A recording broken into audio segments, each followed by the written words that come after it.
ॐ श्रीगुरुभ्यो नमः। हरिः ॐ। गणानां त्वा गणपतिगुं हवामहे कविं कवीनामुपमश्रवस्तमम् ज्येष्ठराजं ब्रह्मणां ब्रह्मणस्पत आनः शृण्वन्नोतिभिः सीदसादनम्। महागणपतये नमः। ॐ सहना भवतु सहनौ भुनक्तु सह वीर्यं करवावहै तेजस्विनावधीतमस्तु मा विद्विषावहै। ॐ शान्ति शान्ति शान्तिः। ॐ भूर्भुवस्सुवः तत्सवितुर्वरेण्यं भर्गो देवस्य धीमहि धियो यो नः प्रचोदयात्।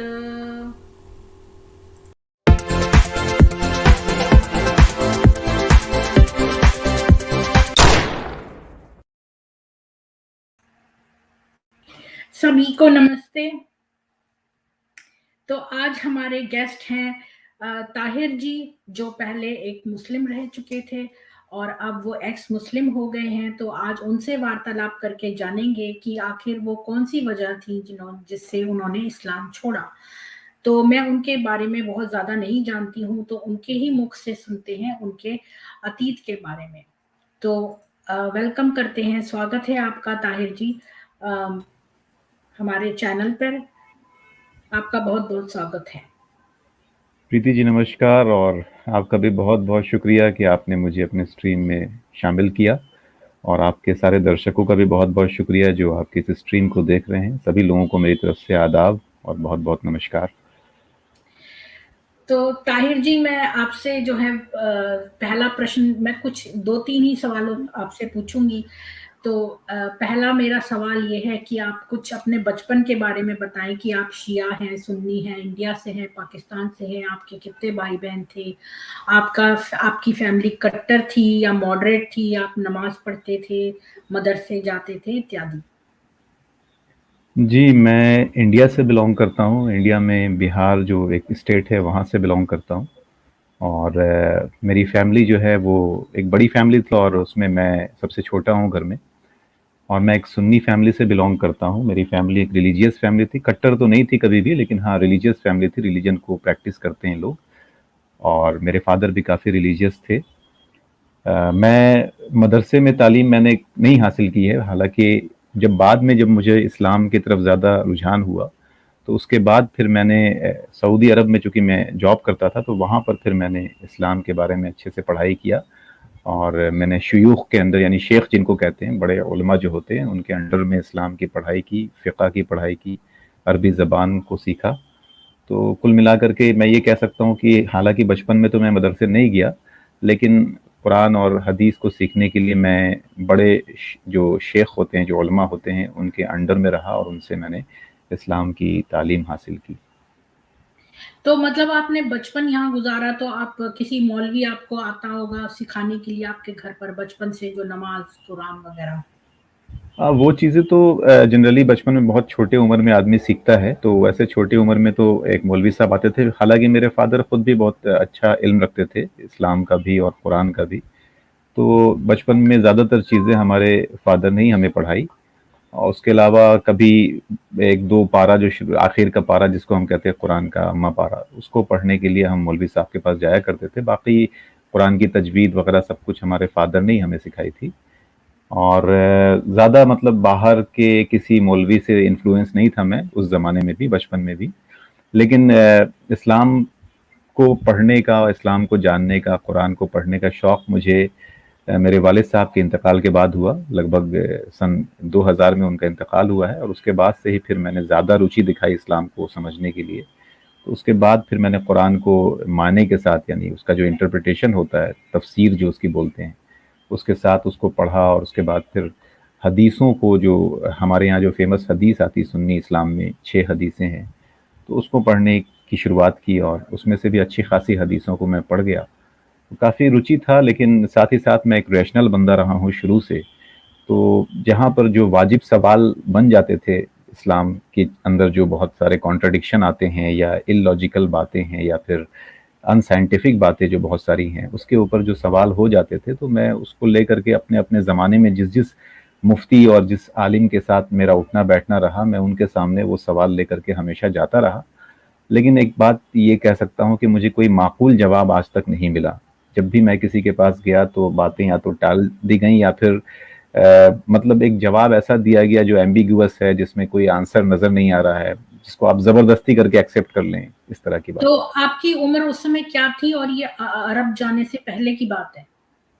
हाँ जी, हाँ, ये अरब जाने से पहले की बात है और उसके बाद फिर मैं 2007 में अरब चला गया। पहले कतर गया था, बाद में सऊदी अरब चला गया। और सऊदी अरब में मुझे वहाँ पर लेबनान के 3 शेख मिले थे और साथ में एक हिंदुस्तान के भी शेख थे। तो उनके साथ फिर मैंने कुरान की तजवीद और कुरान के जो जो उलूम हैं, जो जिसको हम लोग तफसीर वगैरह कहते हैं, तो वो सारी चीज़ें मैंने वहाँ पर सीखी और फ़िक़्ह जो होता है, फ़िक़्ह हम्बली, उसकी स्टडी भी वहाँ पर मैंने की। तो सऊदी अरब में समझिए कि मैं लगभग 5 साल जब शुरुआत में रहा, तो उस टाइम में मैंने इसके ऊपर बहुत गौर व फ़िक्र किया और बहुत सारी चीज़ें मैं पढ़ता रहा, लेकिन सवाल भी मेरे उतने ही आते गए और उन सवालों का कोई माकूल जवाब मुझे नहीं मिला, जितने भी शेख से मैं तो मिला उस ज़माने एक में। क्वेश्चन और बीच में आता है, वो ये कि आपने क्या चीज़ फ़र्क देखी जो यहाँ के सुन्नी मुसलमान करते हैं और जो अरब में करते हैं, उसमें कोई फ़र्क है या बिल्कुल पूजा पद्धति उनकी भी वैसी ही है? इस्लाम जो है वो बहुत सारे फ़िरक़ों में बँटा हुआ है और हिंदुस्तान के मुसलमान चूँकि हिंदुस्तान में रहे हैं, हिंदुओं के साथ उठते-बैठते हैं, तो बहुत सारे कल्चरल डिफरेंसेस नज़र आते हैं, जो कि अब सऊदी अरब के अंदर अभी आजकल जो इस्लाम प्रैक्टिस होता है, वो वहाबी इस्लाम है, जो बहुत हार्डकोर इस्लाम है, जिसमें जो वहाँ के जो बानी थे सऊदी अरब के, अब्दुल अज़ीज़ अल सऊद जिनको कहते हैं हम, तो उन्होंने ही इसकी बुनियाद रखी थी वहाबी इस्लाम की। तो वहाँ पर ये मेनली वहाबी इस्लाम फ़ॉलो होता है, प्रैक्टिस होता है। हिंदुस्तान में जो इस्लाम है वो जो मुक़ल्लिदीन जिसको हम कहते हैं, जो किसी एक इमाम की पैरवी करते हैं, तो उसमें से ज़्यादातर हिंदुस्तानी मुसलमान अबू हनीफ़ा जो इमाम हैं उनकी पैरवी करते हैं।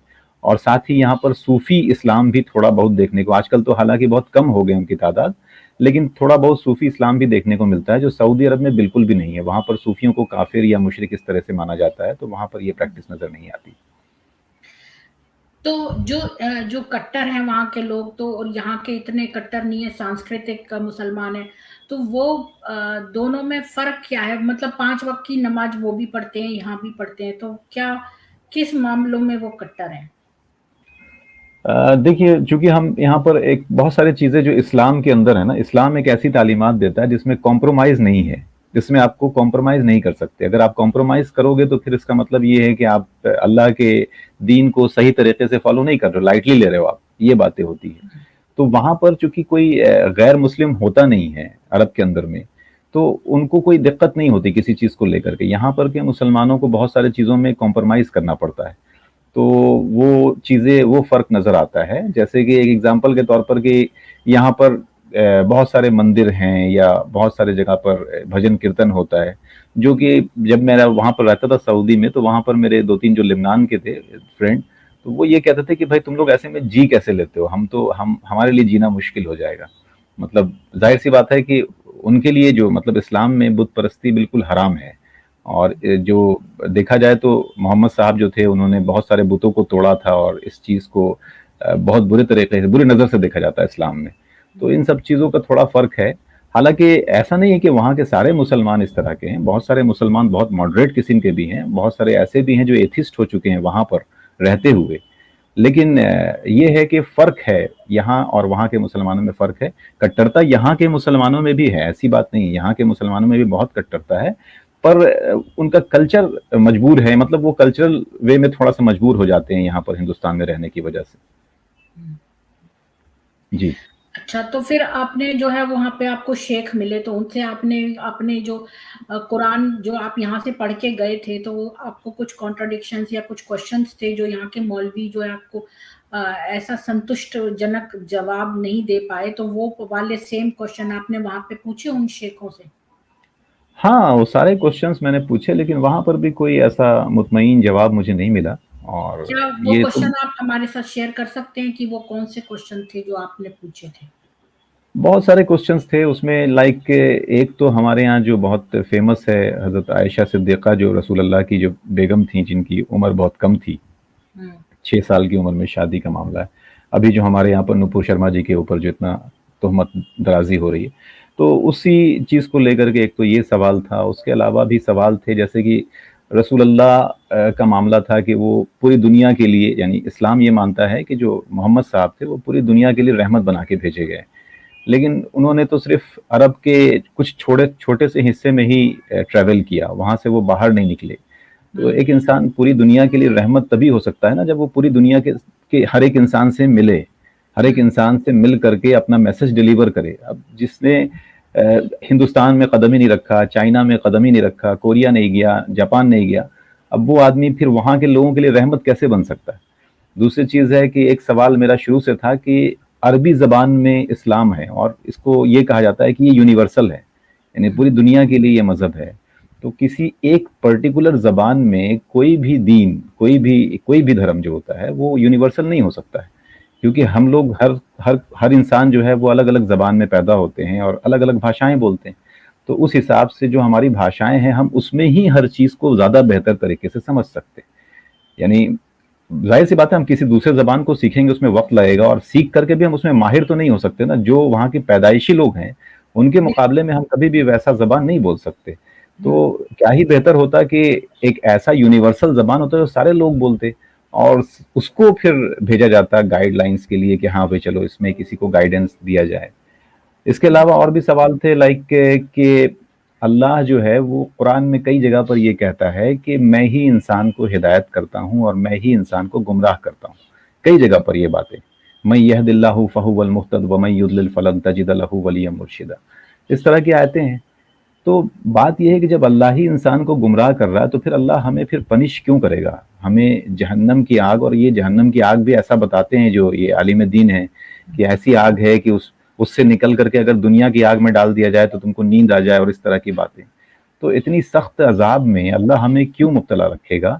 और फिर ये भी बताते हैं हदीस में, हालांकि ऐसा हदीस हमने पढ़ा नहीं, लेकिन उलमाए जो इस्लाम के जो आलिम दीन है, सब झूठ बोल बोल करके ऐसी बातें बताते हैं कि अल्लाह जो है वो तुम्हें 70 माओं से ज्यादा प्यार करता है। तो भला 70 माओं से ज्यादा प्यार करने वाला हमें इस बात के लिए जहन्नम में क्यों डालेगा कि हमने उसके साथ शिर्क किया? हाँ, अगर हम कोई किसी इंसान का दिल दुखाते हैं, किसी इंसान के साथ कोई बुरा काम करते हैं, तो उसके लिए वो पनिश करे तो बात समझ में आती। लेकिन हम यहाँ पर इंसान के साथ कुछ भी करें वो माफ कर देगा, लेकिन अगर हमने उसके साथ शिर्क किया, उसके हमसर किसी को ठहरा दिया, किसी को बराबर कर दिया, तो फिर वो हमेशा जहन्नम में जलाएगा। तो इस तरह के बड़े सारे लॉजिकल सवाल थे मेरे पास, और मैं हमेशा यहाँ भी किया करता था मुफ्तियों से, वहां भी जाने के बाद किया, उसका कोई जवाब नहीं मिला। अच्छा, वहां जिन शेख के अंडर में मैं पढ़ रहा था, तो उनके जो टीचर थे, उनको शेख बिन बाज, वहाँ के बहुत फेमस मुफ्ती रहे हैं सऊदी अरब के। उनका एक फतवा था कि ज़मीन जो है वो चपटी है। कुरान के अंदर एक आयत आती है, उसके हिसाब से उन्होंने कहा कि ज़मीन चपटी है, और जो इंसान भी ये कहे कि ज़मीन गोल है तो वो काफिर है। तो ये मुझे बड़ा अजीब लगा, तो मैंने वहाँ भी इस पे सवाल किया कि सर ये तो बड़ी अजीब बात है, ज़मीन तो गोल है, अब तो सब कुछ सामने आ चुका है, इसमें तो कोई शक की बात नहीं है, और शेख साहब इस तरह का फतवा दे रहे हैं, तो ये तो बड़ी गलत बात है। तो उस पे उन्होंने बहुत डिफेंस, चूंकि उनके वो टीचर थे शेख, तो उन्होंने बहुत डिफेंस में आकर के उनसे बातें की कि तुम यार, तुम हर चीज़ पे सवाल करते हो, ऐसा मत करो, आज न कल कहीं ऐसा ना हो कि तुम फिर इस्लाम से फिर जाओ, इस्लाम में सवाल नहीं करना चाहिए। और शेख साहब ने फतवा दिया, उनको सही लगा, उन्होंने फतवा दिया। मैंने बोला ऐसे तो फतवा नहीं दे सकते ना आप, कोई भी चीज़ को जब तक आप पूरे तरीके से जांच पड़ताल ना कर ले, आप ऐसे फतवा कैसे दे रहे हैं? तो बहुत सारी ऐसी बातें थी जिसका मुझे मुतमईन जवाब नहीं मिला। और उन्होंने खुद आपके लिए फतवा दिया? अब मेरे ऊपर फतवा नहीं दिया, लेकिन मेरे बारे में एक गुमान, एक एजम्पशन था उनका कि अगर तुम इसी तरह से सवाल करते रहे तो आज न कल तुम इस्लाम से फिर जाओगे, इस्लाम को छोड़ दोगे। और ये उनका जो गुमान था शायद वो सही निकला कि इस्लाम एक ऐसा मजहबी है कि उसमें किसी बात का मुतमईन जवाब आपको मिलता नहीं है। और फाइनली अगर हिम्मत दिखाएं, क्योंकि ज्यादातर लोग हिम्मत नहीं दिखा पाते और डरते हैं, पता नहीं क्यों। एक तो कि सोसाइटी का भी डर होता है, और साथ ही साथ एक आग में जलने का, मरने के बाद ये भी डर होता है। तो अगर आप हिम्मत दिखाएं तो फिर आप इस्लाम में नहीं रह सकते। तो फिर आपको उनसे भी माकूल जवाब नहीं मिले, फिर आपने क्या किया? फिर मैं अपनी तहकीक करता रहा। मैं बहुत टाइम तक तो खुद ही इंडिविजुअल रिसर्चर था, और मैं इंडिविजुअल रिसर्चर ही रहा हूँ, तो उस पर मैं तहकीक करता रहा। तो एक ज़माना ऐसा आया जब मैंने ये समझा कि देखिए इस्लाम में क्या है ना, कि इस्लाम में दो बातें हैं, एक है कुरान और उसके बाद एक है रिवायात या हदीस। तो कुरान एक अलग चीज़ हो जाती है जिसको हम लोग कहते हैं कि ये अल्लाह का डायरेक्ट कलाम है रसूल अल्लाह के ऊपर में, और हदीसें जो है वो बहुत बाद में लिखी गई हैं, लेकिन उसमें रसूल अल्लाह की बातें हैं जो रसूल अल्लाह ने कही थी या करके दिखाई थी, उसको बाद में लोगों ने हदीसों में जमा किया है। तो बाद में फिर मुझे ऐसा लगने लगा कि शायद हदीसों में बहुत ज़्यादा झोल है, बहुत गड़बड़ है, बाद में लिखी गई है, इसमें मुगालते हैं। तो मैंने सिर्फ कुरान पे बिलीव करना शुरू कर दिया। आज भी बहुत सारे ऐसे मुसलमान आपको मिलेंगे जो कुरानिस्ट हैं, जो सिर्फ कुरान को मानते हैं, हदीसों को नहीं मानते। तो मैं उस ज़माने में ऐसा ही था, लेकिन फिर मैं कुरान पे गौर व फिक्र करता रहा, और कुरान पे भी गौर व फिक्र करने के बाद कोई मुतमईन जवाब मुझे नज़र नहीं आया। और ऐसा भी है कि जैसे कुरान के अंदर की आयतें जो है ना, उसका जो मीनिंग किया जाता है वो ग्रामेटिकली सही नहीं है, बहुत ही ज़्यादा बुरे तरीके से ग्रामर का बिल्कुल मजाक उड़ाया गया उसमें। तो इस हाँ, तरह का मामला है, तो बहुत कुछ जैसे उसमें उसमें कंफ्यूजन है। लिखा है कि एक एक दो दो तीन तीन चार चार बीवियां ले सकते हैं, तो अब जो है लोग ग्रुप सेक्स करने लगे हैं। जैसा कि जयदेवी के साथ हुआ कि वो उनका जो कोई हस्बैंड होने वाला पोटेंशियल था, तो वो उससे उनसे कह रहा था हम ग्रुप सेक्स करेंगे, क्योंकि वो कुरानिस्ट था। अच्छा अच्छा। तो इस तरह की बातें उसमें है ना, कि बहुत एम्बिगुअस बातें हैं, मतलब आधे से, मैं आधे क्या बोलूं, 80% से ज्यादा वर्सेस ऐसी हैं जो एम्बिगुअस हैं, जिसको जो चाहे जैसे चाहे इंटरप्रेट कर सकता है। तो बहुत कंफ्यूजन है, और ऐसी चीजें कभी भी डिवाइन नहीं हो सकती। डिवाइन का मतलब होता है, जैसे सूरज है, सूरज जो है हम सब जानते हैं कि डिवाइन चीज है, यानी हमने तो नहीं बनाया सूरज को, जिसने भी इस प्रकृति को बनाया उसने बनाया। तो सूरज जो है वो अगर अमेरिका में भी देखेगा तो सूरज ही कहेगा, बोलेगा रोशनी देती है ये चीज, और हिंदुस्तान और चाइना में भी देखेगा तो वही कहेगा। ऐसी चीजें डिवाइन नहीं हो सकती जिसको 10 आदमी अलग अलग तरीके से इंटरप्रेट कर दे। तो ये तो बिल्कुल सिंपल सी चीज है, लेकिन उसको समझने में वक्त लग गया मुझे। तो वो कौन सी तीन बड़ी बातें हैं जिन जिन जो कि सचमुच कारण है जिनसे आपने इस्लाम छोड़ा? बहुत सारी बातें हैं, तीन बड़ी बातें तो नहीं है, बहुत सारी बातें हैं जो इस्लाम की जो सबसे ज्यादा सबसे। आपत्तिजनक बात लगी, जो कि आपको आपको लगने लगा कि अब तो इस्लाम छोड़ना ही है। ऐसे तो बहुत सब सारी बातें होंगी, पर टॉप 3 की कौन सी कहेंगे आप? टॉप 3 की बातें हैं कि मैं एक मुस्लिम घर में पैदा हुआ तो मैं जन्नत में जाऊंगा, क्योंकि मैं एक मुस्लिम घर में पैदा हुआ, मेरे माँ बाप ने मुझे कलमा पढ़ा दिया, तो मैं जन्नत में जाऊंगा। लेकिन मेरा दोस्त है राकेश, वो एक गैर मुस्लिम घर में पैदा हुआ। अब उसके माँ बाप ने उसको उसके दीन के बारे में बताया, जो हिंदू धर्म की बातें हैं उसको वो सिखाई, तो जाहिर सी बात है वो उसी को मानेगा, वो मेरे दीन को तो मानेगा नहीं। इस बेसिस पे वो जहन्नम में जाएगा। तो इससे बड़ा एब्सर्ड और इससे बड़ी एब्सर्ड और क्या बात हो सकती है, कि जो अल्लाह जिसने पूरी कायनात को बनाया, इतनी बड़ी कायनात है कि आज साइंस जो है दरियाफ्त करते करते जो है परेशान है कि कायनात कितनी बड़ी है। तो वो इतनी ऐसी अजीब व गरीब हरकत कर रहा है कि सिर्फ अच्छा, पैदा कौन कर रहा है? पैदा तो वही कर रहा है ना। मुझे मुस्लिम घर में पैदा उसी ने किया अगर अल्लाह है तो, और राकेश को हिंदू घर में पैदा उसी ने किया, या टॉम को ले लें कि क्रिश्चियन घर में पैदा उसी ने किया। तो ये एक सबसे बड़ी वजह थी कि मुझे ये समझ में नहीं आया कि आखिर ये मरने के बाद जहन्नम में क्यों जाएंगे। अच्छा, उसमें बहुत सारे ऐसे बहुत अच्छे लोग हैं, बहुत नेक लोग हैं गैर मुस्लिमों में, जो मुसलमानों से कहीं ज्यादा नेक है। मैं आपको अपने तजुर्बे की बात बताता हूँ कि मेरे जिंदगी में अगर आप मुझसे पूछेंगे ना कि 20 ऐसे अच्छे लोगों का नाम बताओ जिनके साथ तुम मिले हो, तो उसमें 15 के बराबर जो होंगे वो गैर मुस्लिम होंगे, ज्यादातर उसमें हिंदू होंगे। तो मैं ये कह रहा हूँ कि वो फिर क्यों जाएंगे, वो बेचारे अच्छे हैं, नेक इंसान हैं, एक दूसरे की मदद करते हैं, तो इस बेसिस पे वो जहन्नम में जाए, तो बड़ी एब्सर्ड बात ये जो कह सकती हैं आपकी एक नंबर 1 बात ये थी। दूसरा ये कि जो फिलॉसफी इस्लाम की है, वो कि हर चीज को बस मान लेना है, उसमें क्वेश्चन नहीं कर सकते आप। सवाल का कोई कोई गुंजाइश नहीं, दिमाग नहीं लगा सकते। ठीक है, अगर कोई बातें सामने प्रूफ भी हो रही हैं आपके कि ये गलत है, जैसे एग्जाम्पल के तौर पे कि इस्लाम में जो नमाज या रोजा बताया गया है, ये सब सूरज के हिसाब से बताया गया है। सूरज जब नहीं निकलता है तो हम फजर की नमाज पढ़ते हैं, जब निकल करके सर के ऊपर आ जाता है तो जोहर की नमाज पढ़ते हैं, थोड़ा सा ढल जाता है तो असर पढ़ते हैं, और पूरा ढल जाता है जब छूप जाता है तो मगरिब पढ़ते हैं, और जब अंधेरा हो जाता है तो ईशा पढ़ते हैं। लेकिन हम जानते हैं आज के वक्त में कि ऐसे बहुत सारे दुनिया में लोकेशन है, लाइक अलास्का, जहां पर सूरज का जो निकलना और डूबना जो है वो बिल्कुल अनयूजुअल है। कभी कभी महीने महीने ऐसे ऐसे जगह हैं जहां पर नहीं निकलता, तो वहां पर रहने वाले नमाज कैसे पढ़ेंगे? तो हम लोगों को ये बोला जाता है कि हम लोग ये अपने घर से जब नमाज पढ़ेंगे तो अपना रुख करेंगे काबा की तरफ, यानी जो वेस्ट है उसकी तरफ रुख करेंगे। लेकिन अर्थ जो है वो स्फेरिकल है। हम अगर कहीं भी रुख करें, वो हमारा रुख हमेशा आसमान की तरफ होगा। अगर हम खड़े होकर करेंगे, वो कभी भी उस तरफ, अगर अर्थ चिपटा होता, धरती चपटी होती, तब हमारा रुख हो सकता था काबे की तरफ में। लेकिन स्फेरिकल चीज पे जब भी हम खड़े होकर के अपना रुख करते हैं किसी भी तरफ में, तो रुख तो हमारा फेस जो है वो हमारा चला जाता है आसमान की तरफ। थोड़ी दूर के बाद धरती जो है वो नीचे की तरफ झुक जाती। तो ये सारी चीजें बहुत इलॉजिकल है, और उसमें आप सवाल नहीं कर सकते। सवाल करेंगे तो फिर बहुत मतलब आप समझ ही रही हैं किस तरह का मामला होता है इस्लाम में सवाल करने पर। तो ऐसे और भी बहुत सारे वजूहात हैं, एक दो वजह नहीं है, इसमें बहुत सारे वजूहात हैं। तो फिर आपने सोचा कि मैं धर्म छोड़ दूं, इस्लाम मतलब मजहब छोड़ दूं, तो आपने ये बात किसी को बताई? हाँ, मैं बचपन से ही कोई भी काम करता हूँ तो मैं बता के ही करता हूँ। मतलब कम से कम अपने घर वाले, फैमिली वाले जितने भी लोग हैं, खानदान के लोग, तो मैं ऐसा कुछ छुपा के नहीं करता हूँ। तो जब भी मैंने इवन के जो मेरा ट्रांसफॉर्मेशन का फेज रहा है, जिसमें मैं पहले सिर्फ कुरान ओनली पे आ गया था कि सिर्फ कुरान सही है, हदीसें सही नहीं, उस टाइम में भी मैंने सबको बताया हुआ था। और चूंकि मैंने इल्म लिया है, मेरे पास नॉलेज है, तो कोई भी मेरे घर खानदान के लोग तो मेरे से बात नहीं ही कर पाते हैं इस मौजू के ऊपर में। और फिर बाद में जब मैंने इस्लाम छोड़ दिया तो मैंने इसका भी ऐलान कर दिया कि भाई अब मैं इस मज़हब में कुछ ऐसा रखा नहीं है कि इसको माना जाए। तो मैंने इस चीज़ को भी जो है सबके सामने बता दिया। तो तो कम से आपके कम मेरे घर पेरेंट्स ने खानदान के क्या लोग कहा? जानते हैं। आपके पेरेंट्स ने क्या कहा? मेरे वालिद साहब तो हयात नहीं है, वो तो बहुत पहले उनका फौत हो गया। और मेरी वालदा थी, तो मेरी वालदा को भी इसको लेकर के बहुत ज़्यादा कोई ऑब्जेक्शन नहीं रहा, क्योंकि मेरे घर के लोग बहुत अच्छे हैं और उनका सपोर्ट भी है मुझे। सब जानते हैं, हालांकि इस्लाम में आपको पता है कि मुर्तद हो जाना बहुत बड़ी बात होती है, बावजूद उसके मेरे घर के लोगों ने आज तक मुझसे बेरुखी अख्तियार नहीं की। सिर्फ एक सिस्टर हैं जो थोड़ा ज़्यादा एक्सट्रीमिस्ट हैं, तो उनसे मेरा राब्ता नहीं है, उनसे मेरा ताल्लुकात नहीं। बाकी सब लोग मुझे पसंद करते हैं कि मैं आदमी भी अच्छा हूँ, इसकी वजह से लोग मुझे पसंद करते हैं। आपके वालिद नहीं रहे ना, इस वजह से ज़्यादा स्ट्रिक्टनेस नहीं थी। अगर आपके वालिद ज़िंदा होते तो शायद ऐसा ना होता, और आपकी माँ वालिदा जो हैं वो भी फिर उन्हीं की तरफ उनका झुकाव होता। पर चूँकि आपके वालिद नहीं है, इसलिए उन्होंने आपका समर्थन किया। हाँ, ये आप कह सकती हैं, लेकिन मेरे वालिद साहब भी बहुत लीनिएंट, हालाँकि थे वो रिलीजियस बहुत ज़्यादा, लेकिन बहुत ही एक अच्छे इंसान थे। मैं उनको जानता हूँ पर्सनली। मैं कह सकता हूँ कि मैंने अपनी ज़िंदगी में जो सबसे अच्छा इंसान देखा है, वो मेरे वालिद साहब ही थे।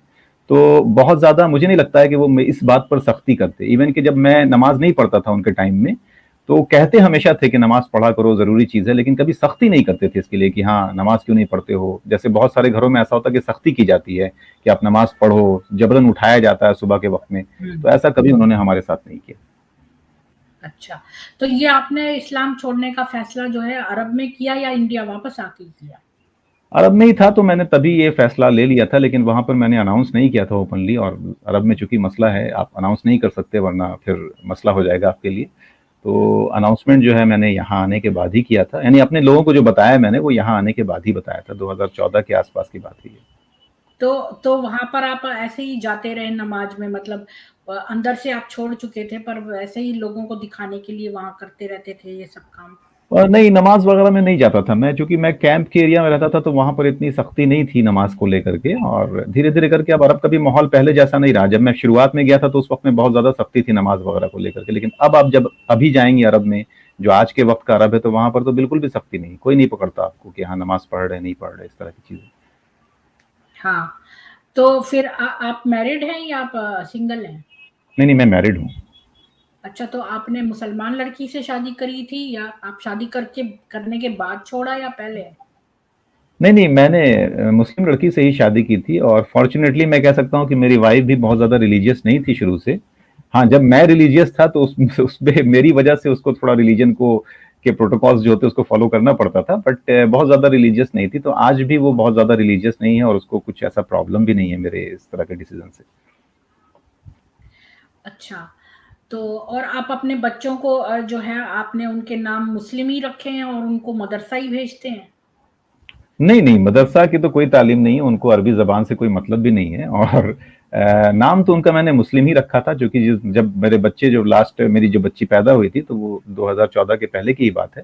तो इसीलिए सबके नाम मुसलमान के ही हैं। लेकिन हाँ, ये है कि मदरसा की कोई तालीम उनके अंदर नहीं भरी जा रही है, उनको अरबी ज़बान से कोई मतलब नहीं है। वो यहाँ के ज़बान को सीख रहे हैं, और जो दुनियावी पढ़ाई होती है, उससे उनको मतलब है। अब अभी आप इंडिया में हो या अरब में ही हो? नहीं, मैं इंडिया में ही हूँ। अच्छा, तो फिर हाँ, तो कभी आपने सोचा कि ईसाई बन जाएँ, सनातनी बन जाएँ, ऐसा कोई ख़्याल आया आपके दिमाग में? नहीं, ऐसा कोई ख़्याल तो नहीं आया। अब हालाँकि मैंने सनातन धर्म को देखा है, उसमें बहुत अच्छी-अच्छी बातें हैं, बहुत साइंटिफिक बातें भी बताई हुई हैं, लेकिन मैं फ़िलॉसफ़ी पढ़ता हूँ, मैंने फ़िलॉसफ़ी को पढ़ना शुरू किया था आज से तकरीबन 2015 के आस-पास में। तो मैंने सुकरात से लेकर के और भी मार्कस अरेलियस और इस तरह के दूसरे जो बड़े फ़िलॉसफ़र हैं, उन सबको पढ़ा है। तो जहाँ तक मुझे लगता है कि धर्म में मानना ऐसा कोई ज़रूरी नहीं है, आदमी को अच्छा इंसान होना चाहिए और हमारा जो कॉन्स्टिट्यूशन है, हमारे देश का जो कॉन्स्टिट्यूशन है, हमें उसको फ़ॉलो करना चाहिए क्योंकि हमारे पास कॉन्स्टिट्यूशन जो है सारे मोरल लॉज़ दे देता है। तो हमें ज़रूरत नहीं है कि हम किसी भगवान या धर्म में मानें। मैं आपको, आपने जो क्वेश्चन उठाए थे, जो बेसिक कुछ बात एक आध बताना चाहती हूँ, वही अगर आप कहें तो मैं बताना चाहूँगी हाँ, आपको। श्योर, प्लीज़ शेयर करें तो आप। वो ये है कि सबसे पहले तो जो धर्म है और वर्ड और मजहब, वर्ड में ही फ़र्क है। जैसे आपने सूरज का एग्ज़ाम्पल दिया कि वो कोई लोगों का कृत नहीं है, वो तो मतलब आपको प्रकृति का एक हिस्सा लगता है सूर्य। तो जैसे सूर्य सबको प्रकाश इक्वली देता है, चाहे वो व्यक्ति अत्याचारी हो, चाहे वो अच्छा व्यक्ति हो, चाहे बुरा व्यक्ति हो, वो सभी को प्रकाश देता है और सभी को गर्मी देता है, ताप देता है, तो ये जी उसका हाँ, धर्म है। इसको धर्म बोलते हैं। तो ओके। जो सनातन धर्म है, सनातन का अर्थ है इटर्नल, और धर्म का मतलब कर्तव्य या राइचियस ड्यूटी। तो जो आपकी राइचियस ड्यूटी है वो आप करें, ये सनातन धर्म कहता है। तो हुँ, हुँ। जो व्यक्ति अपनी राइचियस ड्यूटी करता है तो मतलब वो सनातनी है, सनातन धर्म फॉलो करने वाला है। तो धर्म, जैसे सूर्य जो है सबको प्रकाश देता है, या फिर कोई अच्छे मनुष्य का धर्म ये है कि वो एक मनुष्य का धर्म ये है कि वो एक अच्छा पति बने, अच्छा पिता बने, अच्छा पुत्र बने, अच्छा भाई बने और एक अच्छा मनुष्य बने। तो ये एक मनुष्य धर्म है। तो इसी तरह राजा का धर्म क्या है, योद्धा का धर्म क्या है, हर किसी का धर्म है, कर्तव्य है। और धर्म के 10 लक्षण हैं। तो वो भी मैंने एक पावर पॉइंट बनाई हुई है, पर मैं आपको डिटेल में जब आप कभी होंगे तो मैं आपको उसके 10 लक्षण बता दूंगी। तो उसमें कामः क्रोधश्च, मतलब काम, क्रोध, लोभ, मोद, नहीं, दंभ और अस्तेय, चोरी न करना, और इंद्रिय निग्रह, मतलब कि इंद्रियों को वश में करना, यानी कि जो अपने सेंस ऑर्गन्स हैं उनको कंट्रोल करना। और शौच मतलब कि पवित्रता, 4 चीज़ों की पवित्रता रखना, मन, वचन, कर्म और शरीर, इनकी पवित्रता रखना। और इस तरह के 10 लक्षण हैं। और धैर्य रखना। ये जो 10 लक्षणों का पालन करते हैं वो लोग जो हैं सनातन धर्म के सनातन धर्म फॉलो करने वाले कहे जाते हैं। मतलब हिंदू होने का, अगर कल को आप सनातन धर्म में आना चाहो तो सनातन होने के लिए आपको ये 10 धर्म के लक्षण होने चाहिए, तो आप सनातनी कहलाओगे। और मूर्ति पूजा करना या न करना ये आपकी अपनी मर्जी है। कुछ लोगों को आसानी पड़ती है मूर्ति से पूजा करना। हमारे उपनिषदों में लिखा है कि ईश्वर जो है जिसने सबको बनाया वो निराकार है, मतलब उसका कोई आकार नहीं है। तो आप ऐसे उत्तम है पूजा करना, उसकी ऐसे ही उपासना करो जैसे कि वो हर जगह व्याप्त है। पर अगर आपको फोकस करने में डिफिकल्टी हो रही है तो आप एक मूर्ति को रख कर, जिसको प्राण प्रतिष्ठा करते हैं, तब हम मंदिरों में रखते हैं, उनको विग्रह कहते हैं। तो आप विग्रह करके अगर आपको आसानी पड़ती है तो आप वो भी कर सकते हो।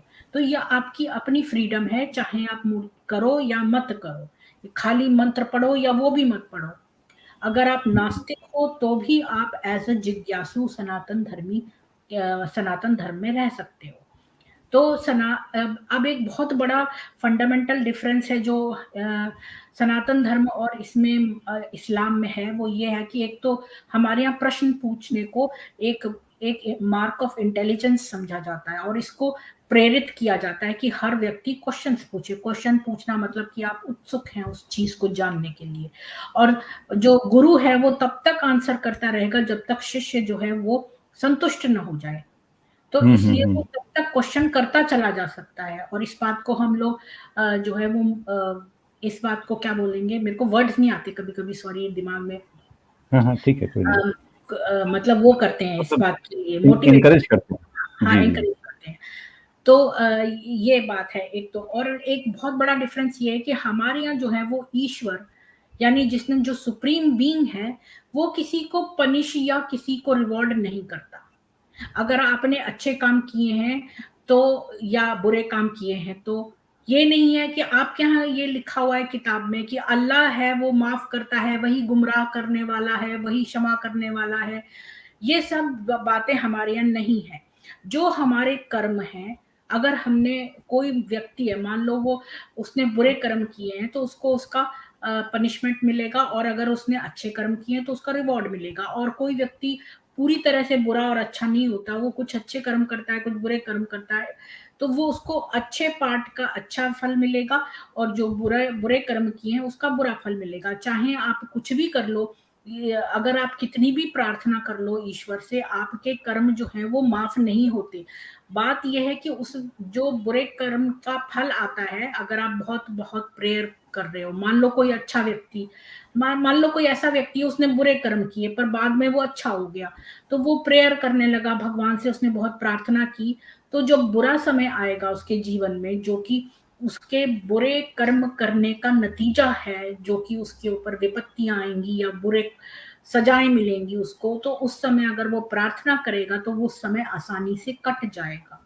केवल इतना फर्क पड़ता है प्रार्थना से, ईश्वर से जी, प्रे जी। करने का केवल ये फर्क पड़ता है।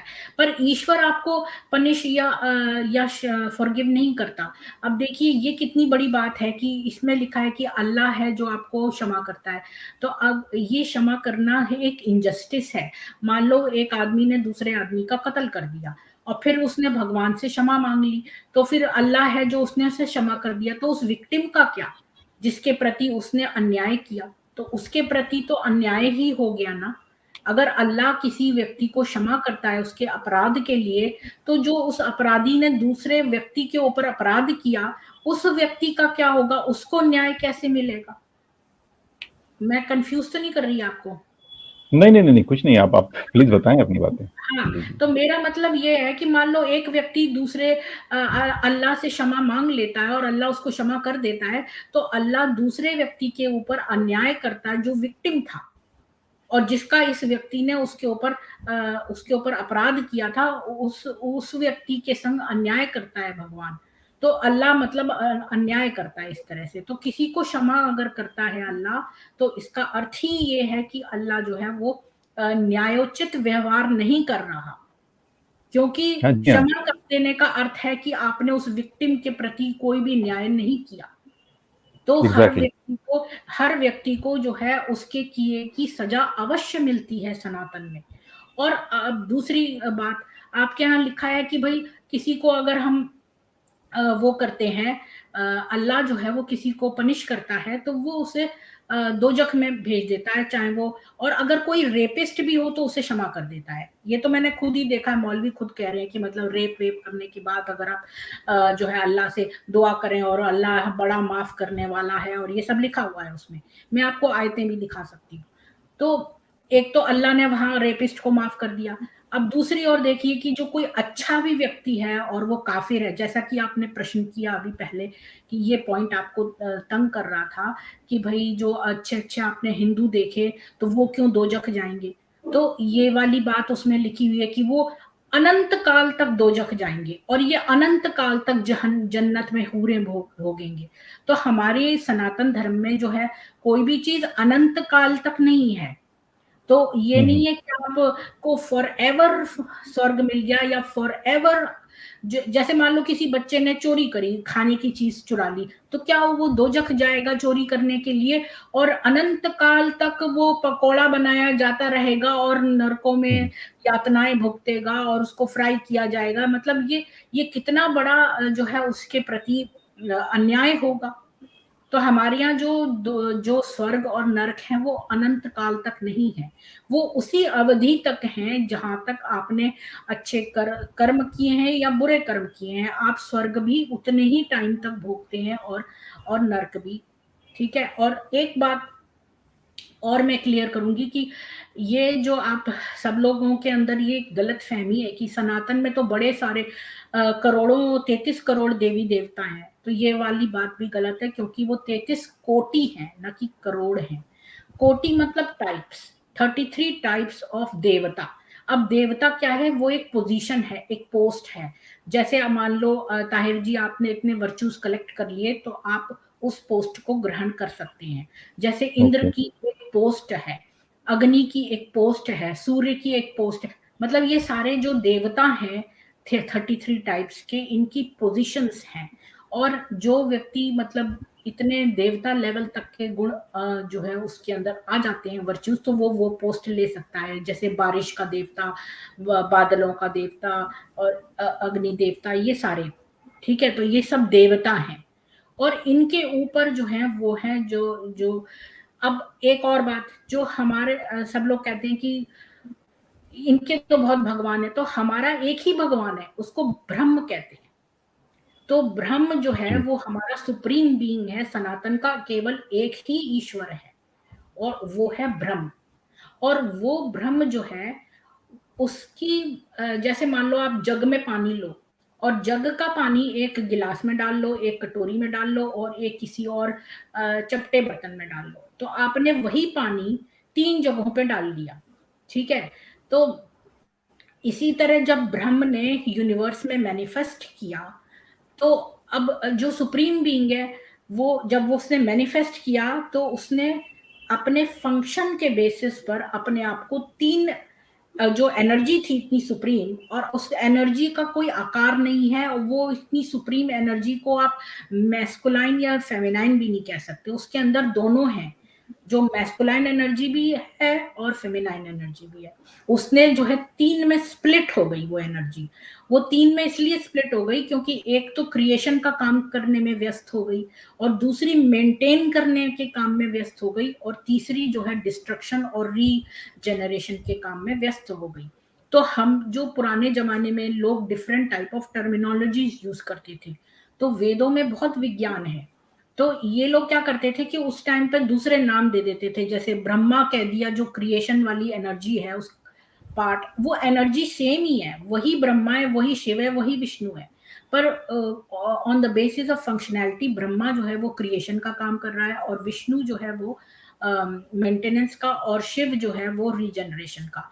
तो ये नाम हम लोगों ने दिए ब्रह्मा विष्णु महेश, मतलब कि ये 3 अलग फंक्शंस के नाम हैं। उस समय नाम इस तरह के दिए जाते थे। और हम्म। कहानियां जैसे जो हमारे हिंदू धर्म के ग्रंथ हैं बेसिक, वो हैं भगवत गीता, और वो वेद और उपनिषद। और जो वेद थे वो किसी इंसान ने नहीं लिखे बैठ के, वो स्वयं बृहस्पति देव ने दिए थे मनुष्यों को। तो जो ये वेद है, ये आपको ऋग वेद के 10.71.1 में आपको ये श्लोक मिल जाएगा, जिसमें ईश्वर के द्वारा दिए गए ये वेद हैं। और ये कोई ऋषियों ने अपने अनुभव से नहीं लिखे हैं। तो ये वहां से ब्रह्मा के जो मानस पुत्र थे ना 10, जैसे ब्रह्मा जी जो थे ना, उनके 10 खाली विचार से उन्होंने विचार किया कि हमारे पुत्र हों, तो उनके 10 पुत्र हो गए, और मन से विचारे थे, इसलिए उनका नाम मानस पुत्र था। तो 10 पुत्र में से जो 4 पुत्र थे उनके, मैं आपको बहुत शॉर्ट में बता रही हूँ, अगर आप बोर जब भी हो तो मेरे को टोक देना। नहीं नहीं नहीं नहीं, मैं इंटरेस्ट ले रहा हूँ, ऐसी कोई बात नहीं, आप तो प्लीज जो 4 शेयर करें। हाँ, क्योंकि मतलब वैसे तो गेस्ट को ज्यादा बोलना चाहिए, पर मैं चूंकि आपको थोड़ा सा एक ग्लिम्स देना चाहती थी सनातन का, तो जो ब्रह्मा जी के, अब ये लोग ये इतनी गंदी गंदी बातें करते हैं कि भाई सेक्स करके नहीं उत्पन्न होते थे, हमारे यहाँ ईश्वर के विचार करने से ही पुत्र उत्पन्न हो जाते थे। तो जो ब्रह्मा जी के 10 विचार करके पुत्र हुए, उसमें से जो 4 पुत्र थे उनको वेद दिए बृहस्पति देव ने।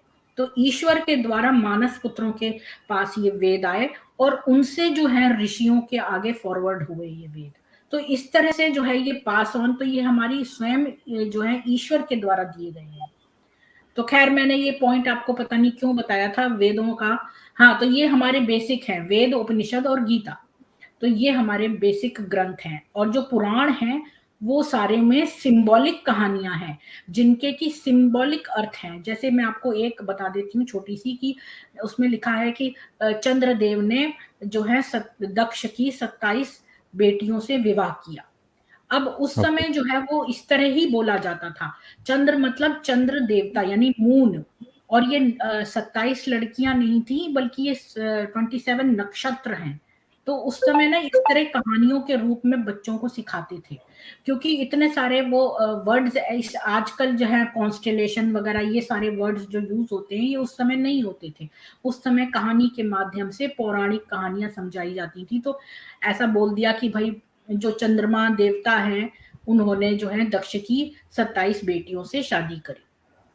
तो अब वो चंद्र मून है और इसके 27 कॉन्स्टेलेशंस हैं। तो ये इस तरह से ये कहानी बताई गई है। तो लोग इसमें क्या करते हैं, लिटरल मीनिंग ढूंढकर और उसका मजाक उड़ाते हैं। तो और जगह जगह इन लोगों ने कई मुसलमानों ने जो है वो हमारे श्लोकों को बहुत बुरी तरह से डिपिक्ट करा है। तो इस तरह से है। जी, जी, जी। हाँ, तो जो आपके क्वेश्चन थे ना जो इस्लाम के ऊपर, तो वो आपके बहुत रीजनेबल क्वेश्चन है। पर जनरली मुसलमान इतनी बातों पर छोड़ते नहीं है, जब तक कि कोई बहुत ही बात उनको चुभ ना जाए इस्लाम की। नहीं, मैंने बताया ना कि ये एक ट्रांसफॉर्मेशन का फेज ऐसा होता है कि ऐसा नहीं है कि एक दिन में हो जाता है, इट टेक्स टाइम। तो I took almost 3 to 4 years, जब मैं सोच रहा हूँ और कि इससे निकलना है कि नहीं निकलना है, क्या करना है। और मैं लगभग 1 से 1.5 साल तक कुरानिस्ट भी रहा हूँ। मैं कुरान के बहुत अलग अलग जितने कुरानिस्ट स्कॉलर है दुनिया में, उनको भी मैंने रेफर किया है, और 3-4 मैंने कुरानिस्ट स्कॉलर्स की जो है पूरी तफसीर जो है कुरान की वो पढ़ी। बट फाइनली मैं सेटिस्फाइड नहीं हुआ, क्योंकि मैं अरबी ज़बान जानता हूँ, तो अरबी में वो जो मीनिंग जो उसके होने चाहिए वो नहीं हो रहे हैं, और मीनिंग मैं निकाल भी नहीं पा रहा हूँ, डिराइव भी नहीं कर पा रहा हूँ कि हाँ कोई अच्छा मीनिंग इसका सेंसिबल मिल सके। एट द सेम टाइम जो लॉजिक है उसके ऊपर जो भी रिलीजन है या जो भी इस्लाम है वो भी नहीं बैठता है। जैसे आपने अभी तो बहुत सारी बातें बताई सनातन धर्म की, मैं भी कहता हूँ कि बहुत सारी बातें बहुत साइंटिफिक है, बहुत लॉजिकल है, मैं उसको खुद मानता हूँ। लेकिन कुछ ऐसे क्वेश्चंस हैं जिसका आंसर सनातन में भी या सनातन के लोग से भी मैंने बातचीत किया है तो वहां भी नहीं मिल पाता है। लाइक ऐसे कौन से क्वेश्चन है, आप मेरे साथ एक आध शेयर कर सकते हैं? हाँ, जैसे कि what is the purpose of this creation. ये एक कर्म भूमि है। तो जब हम जो है ये कर्म भूमि ऐसे है कि मनुष्य को एक अवसर मिला है अपने कर्म जो है वो बुरे से अच्छे करने का। तो जैसे कि हमारे यहाँ जो होता है ना, री इनकारनेशन होता है। तो लोगों को बार बार जो है जन्म होता है, लेकिन उनको याद नहीं रहता। तो कुछ लोग जो हैं उनकी सोल इतनी आगे ऊंचे ऊंचाई तक पहुंच चुकी है कि उनको अपना पिछला जन्म याद रह जाता है। तो ऐसे आपने बहुत सारे केसेस देखे होंगे। आप इयन स्टीवनसन की किताब देख सकते हैं, उसमें 149 केसेस उन्होंने भारतवर्ष में और जगह जगह जगह जाकर उन बच्चों को भी इंटरव्यू किया, उनके माँ बाप, उनके रिश्तेदारों, उनके इतने डिटेल में इंटरव्यूज लिए हैं। और मतलब आपको देख के हैरानी होगी कि ऐसे पायलट्स जिन्होंने कहा है कि वो पहले पायलट थे, उनके जन्म के मरने के निशान तक मौजूद है उनके शरीर पे, जहाँ पे उनको गोली लगी थी या ऐसा। ऐसे बहुत सारे केसेस उन्होंने करे हैं। और आपको देख तो फिर री इनकारनेशन कैसे होता है, अगर मतलब नहीं, इस्लाम वो तो ठीक है, वो मैं आपकी बात समझ रहा हूँ। मतलब कर्म भूमि आपने बताया, तो मतलब भगवान का ऐसा क्या पर्पस था इसको बनाने का? जैसे आपने कर्म भूमि बोला कि क्यों इस चीज के लिए हम यहाँ पर आए, और इस तरह से हम बहुत सारे लोग बहुत सफरिंग में रहते हैं, लाइफ उनकी क्योंकि बहुत ज्यादा सफरिंग में। लाइक किसी को कैंसर हो गया है, 10-10 साल वो तड़प रहा है, तो इतना ज्यादा सफरिंग देने का भगवान का कोई पर्पस मुझे समझ में नहीं आता है, क्यों नहीं, दे रहा है वो भगवान सब। ने आपको सफरिंग नहीं दी है। ये नहीं, गलत अगर लोगों का ये कहना है कि भगवान एक्चुअली हमें ये जो सफरिंग दे सफरिंग रहा है। हमें आप, नहीं, मैं ये कह रहा हूँ कि जो आपके अपने जस्टिफिकेशन ही दिया कर्म जाता है ना, है। हाँ, तो बात ये है ये जो ना कि मान लो जस्टिफिकेशन है कि हमने हमारे कर्म है, लेकिन हमारे कर्म हमारे चाहने से कैसे हो रहे हैं? यानी इसका मतलब कि हम इंडिपेंडेंट है भगवान से, हम अपने चाहने से कुछ कर सकते हैं। अगर हम इंडिपेंडेंट हैं तो फिर हम किसी भगवान के रूल को तो फॉलो नहीं कर रहे ना। इसके अंदर जो लॉज हैं हम उससे बंधे हुए हैं, अगर देखा जाए तो हम बात उस ये लॉज कि से हम अलग जो नहीं है है। संसार की तरफ हमारा हमारा ध्यान संसार में है। और हम कोई भी कर्म करते हैं, अगर आप भगवत गीता ही पढ़ लें, उसी से ये बात क्लियर हो जाएगी कि जो हम कोई भी कर्म करते हैं तो हम ये सोचते हैं कि भाई ये कर्म मैं कर रहा हूँ, हमें बड़ा मैं और मेरेपन का एहसास है, क्योंकि हम जो है कोई भी कर्म दूसरों के खाली लिए नहीं कर रहे हैं। हम हमेशा हमें ये बात का हम कॉन्शियस रहते हैं कि भाई देखो ये कर्म हम कर रहे हैं, और अगर हम दूसरों के हित के लिए भी करते हैं तो हमें लगता है हाँ देखो हम इसके हित के लिए कर रहे हैं। मतलब आप इन अदर वर्ड्स, मैं आपके पहले क्वेश्चन का पहले जवाब दे दूं कि वो क्या है कि मान लो कोई व्यक्ति है, उसके कर्म थे, उसने बुरे कर्म किए थे, अब उसका जन्म उसी प्रकार से हुआ। अब देखो यहाँ पर कितनी अच्छी बात है कि हिंदुइज्म ही है जो आपको इस बात का आंसर दे सकता है कि आपका जन्म, कोई अमीर पैदा होता है, कोई विकलांग पैदा होता है, कोई रोगी पैदा होता है, कोई खूबसूरत, कोई दुखी, तो ये ऐसे क्यों पैदा हो रहे हैं? ईसाई धर्म या आपका जो इस्लाम धर्म है, ये कोई इस बात का आंसर दे ही नहीं सकता। मैं बहुत छोटी थी तब ये क्वेश्चन मैंने अपने टीचर से पूछा था, क्योंकि मैं क्रिश्चियन स्कूल में जाती थी। तो ये इस्लाम नहीं दे सकता इस बात का आंसर। अगर आप जाकिर नायक को जाके पूछो तो वो कहेगा कि अल्लाह आपकी परीक्षा ले रहा है। खाली यही मैं सुन सकती हूँ, और कोई जवाब इन लोगों के पास है नहीं कि इतनी सारी मतलब कि असमानता ही नहीं है। कोई मनुष्य तो बड़े अमीर पैदा हो रहा है, कोई बहुत इतने दरिद्रता में पैदा हो रहा है, तो क्यों है? भगवान ने ऐसा क्यों किया है कि भाई किसी को खूबसूरत बनाया, किसी को अगली बनाया? तो इसका जवाब जो है खाली हिंदुइज्म देता है कि भाई आपके कर्मों के अनुसार आपका जन्म हुआ। 3 तरह के कर्म होते हैं, एक तो प्रारब्ध कर्म होता है, एक क्रियामाण कर्म होता है जो कि आप क्रियाएं करते हैं, और तीसरा एक और होता है जो मुझे भी याद नहीं आ रहा। तो इस तरह 3 तरह के कर्म होते हैं। तो एक संग्रहित कर्म होते हैं। तो ये 3 टाइप के कर्म है। तो जो जब आपके प्रारब्ध कर्म, या प्रारब्ध कर्म वो हुए जो आपके पिछले लाइफ के बैलेंस्ड हैं। मान लो कोई डाकू था, वो मर गया, और उसने जो भी डाकूपना किया, तो उसका जो उसने जो संचित पाप उसके इतने संग्रह हो गए, तब उसी से उसका जन्म अगले जन्म में जो है वो विकलांग पैदा हो सकता है, या दरिद्र पैदा हो सकता है, या कुरूप पैदा हो सकता है, या कोई भी तरह से वो उन दंडों को भुगतेगा जो पिछले जन्म में उसके संग्रहित हो गए थे। तो ये तो प्रारब्ध कर्म हो गए उसके, जिस वजह से वो इस तरह से जन्म हुआ उसका जिस जिस घर में। इसके बाद जो उसने अब इस वर्तमान में वो जो क्रियाएं करेगा, उस हिसाब से उसको दंड या रिवॉर्ड मिलता रहेगा।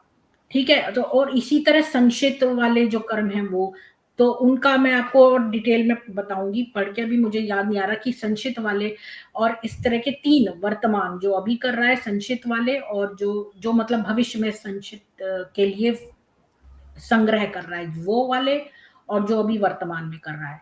तो इस वजह से ईश्वर ने जो है आपको दया है ये कि आपका जन्म दोबारा हो गया, कि अब इस जन्म में आप उन सब कर्मों को काट रहे हो किसी तरह, और अच्छे कर्म जो है, जितनी ज्यादा विपत्ति आ रही है तो उतने आपके कर्म कटते जा रहे हैं। ये सोचिए, ये एक तरह से कृपा है कि मतलब आपके इसी जन्म में अगर कट जाए तो आपका अगला जन्म शायद बेटर हो, या फिर हो ही ना जन्म, क्योंकि मोक्ष होना ही सबका ध्येय है। तो does it answer your question, या अभी भी आप? नहीं, जैसे अभी आपने कहा ना कि भगवान आपको दंड नहीं देता, आपने ये कहा कि हाँ भगवान आपको हाँ, दंड नहीं देता, तो नहीं ये जो नियम जो है, एक मिनट मेरी बात सुन लें, ये जो नियम है जिसमें मैं रीबर्थ मेरा होगा, और अगर मैंने कुछ बुरे कर्म किए हैं उसकी वजह से मुझे फिर अगले जन्म जो होगा उसमें कहीं ना कहीं मुझे कुछ प्रताड़ना या कुछ इस तरह से चीजें मिलेंगी, ये नियम किसने बनाया है? ये नियम किसका बनाया हुआ है? ये तो एक लॉ है ना, एक लॉ काम कर रहा है ना, ये लॉ किसने ये बनाया है? मनुष्य, देखिए सारी संसार तो ईश्वर ने बनाया है। तो हाँ, तो फिर इसका मतलब कि भगवान ही ये दे रहा है ना दंड। प्रकृति का नियम कह लो, एक तरह से ये हाँ, प्रकृति का नियम। तो वही मैं कह रहा हूँ कि जब भगवान ने ही इसको बनाया, इसका मतलब कि भगवान ही आपको दंड दे रहा है। ऐसा नहीं कि भगवान आपको नहीं दंड नहीं नहीं, दे रहा है, भगवान क्योंकि नहीं दे नियम रहा उसका था। बनाया हुआ। देखो नहीं नहीं मैम, भगवान आप ये है ना, समझे ना बात को। जैसे ग्रेविटी है, ग्रेविटी एक चीज है जो एक दूसरे को खींचती है, अपनी तरफ आकर्षित करती है, तो ग्रेविटी जो है ये किसने बनाया? भगवान ने बनाया। नहीं ग्रेविटी एक लॉ है मेरी ना बात इस सुनिए, संसार एक का। बात सुनिए, जो जो ईश्वर होते हैं ना, उनके उनके इतने रेडियस तक आप सोच लीजिए, इतनी परम ऊर्जा है, और उसमें आप कोई नेगेटिविटी है ही नहीं। तो ईश्वर किसी को मतलब हमेशा हर एक किसी को ब्लेस करते हैं, वो कभी किसी के साथ नेगेटिव, जैसे आपके यहाँ अल्लाह जो है वो बड़ा, या फरिश्ते लानतें भेजते हैं, ऐसा हमारे यहाँ कोई भी डिवाइन के नहीं अंदर नहीं, मैं नहीं है। अपने यहाँ की बात नहीं, मैं तो उसको छोड़ नहीं चुका नहीं, हूँ, मैं इस्लाम को तो आपको मैं एक छोड़ चुका जस्ट हूँ। बात मैं एक बताने की बात कह कोशिश रहा हूँ कर कि रही हूँ। देखिए सेमेटिक रिलीजन तो पूरा देखिए, आपने बकवास है, मुझे हेलो पता है। देखा है, हेलो, जी जैसे आपने लोगों का हेलो देखा है, जैसे कई तस्वीरों में हेलो बनाते हैं, जी मतलब जी चारों जी। तरफ से एक एक आभा हेलोग्राम। बना है ना। जी जी जी। तो जैसे ऐसे हेलो होता है ना, तो ये पॉजिटिव एनर्जी का हेलो होता है। तो इसी तरह सोचो कि ये तो जैसे गुरु नानक पे बना, तो ये तो संत वगैरह हैं जो मतलब जिनके अंदर इतने हेलो है। तो सोचो जो सुप्रीम बीइंग है, जितनी इतनी गैलेक्सीज बनाई, इतना सब कुछ बनाया, उसके चारों तरफ कितना बड़ा हेलो होगा, तो वो कितने बड़े रेडियस में। तो हेलो का बात ये है कि वो कोई नेगेटिव बात बोल ही नहीं सकते, वो किसी के लिए नेगेटिव नहीं, बोल ही ये नहीं तो सकते। देखिए, तो मैं वो क्या कह रहा हूँ कि ये ये बातें तो ठीक है पॉजिटिव ना, हेलो लेकिन है ना अगर उसके मेरी, आसपास, तो मतलब भगवान दंड दे ही नहीं सकता, क्योंकि और नहीं, भगवान मैं तो बुरा आपसे बोल सिंपल ही सी, नहीं सकता। मैं, ये तो एक बिलीफ है कि भगवान नहीं दे सकता, लेकिन मैं बिलीफ आपसे नहीं है, पूछ रहा हूँ, ये हेलो नहीं है नहीं, ना मैं उसके आपसे चारों सिंपल तरफ, उसके चारों तरफ एक सिंपल, हेलो है। और नहीं ताहिर नहीं, जी, ये हेलो आप मैं भी सिर्फ डेवलप एक, कर सकते हैं, मैं आपको ये बात बताने की अरे कोशिश कर रही मैं हूँ एक कि चीज हम आपसे पूछ रहा हूँ, सिर्फ सिर्फ आप मुझसे ये बात बताएं ना कि ये जो प्रकृति में नियम है, ये किसकी संरचना है? किसी की तो सोच होगी ना, किसी की तो सोच होगी, तभी तो ये नियम बना है ना। लाइक अगर मैं कंप्यूटर बनाता हूं कि माउस को मैं रन करूंगा तो माउस लेफ्ट जाएगा जब मैं लेफ्ट ले जाऊंगा, राइट जाएगा जब राइट, तो ये मेरी सोच है ना, जो मैंने कंप्यूटर बनाया तो इसमें ये सारी चीजें ऐसे फंक्शन करेगी। तो ये देखो, प्रकृति में जो तो नियम ये चल रहे हैं, ये फंक्शन किसकी होती है, सोच देखो है? ये एक एक मिनट, जैसे to every action there is an equal and opposite reaction, ये न्यूटन का थर्ड लॉ है। तो ये जी। किसने बनाया? ये तो न्यूटन ने ऑब्जर्व किया है। नहीं, मतलब न्यूटन ये तो एक, लॉ बनाया न्यूटन तो किसने? देने वाला है, वो तो प्रपोज कर रहा है, लेकिन ये तो प्रकृति में ऑलरेडी है ये नियम। हाँ, मैं ये तो बोल रहा हूँ ये भी कि, चीज प्रकृति में है ना ऑलरेडी, ये हाँ, तो चीज प्रकृति में ही है। ये प्रकृति जिसने बनाया है उसने ही तो इसके अंदर ये सारी चीजें डाली ना। जैसे हम बने हैं 5 तत्व से, तो हम 5 तत्व से ही बनेंगे, 6 तत्व से नहीं बनेंगे। ये किसी ने तो ये नियम बनाया होगा ना कि हम 5 तत्व से बनेंगे, कोई तो है ये नियम बनाने वाला। जो जो न्यायोचित चीज है ना, क्योंकि जो सारा संसार है वो समता पर है, समता पर स्थित है। तो मतलब ये जो to every action there is equal and opposite reaction, ये जो प्रकृति ने बनाया, ये समता के उसूल हैं, ये अपने आप से सेट हो जाते हैं।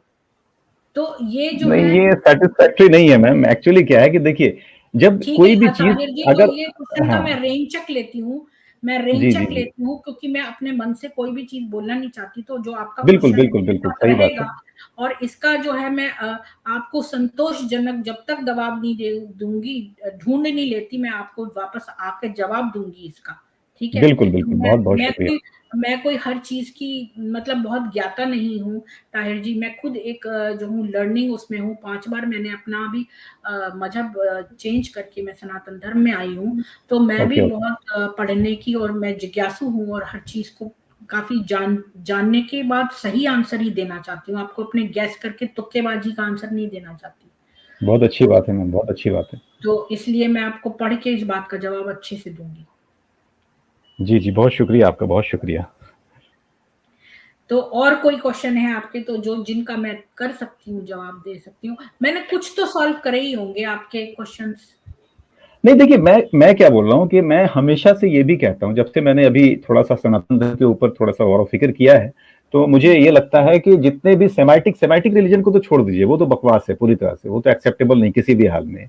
लेकिन जो रिलीजियस कंसेप्ट जहां तक आता है, बहुत सारे लोग बुद्धिज्म को भी प्रपोज करते हैं कि बुद्धिज्म स्पिरिचुअलिटी की तरफ ले जाता है, कनेक्ट करता है आपको।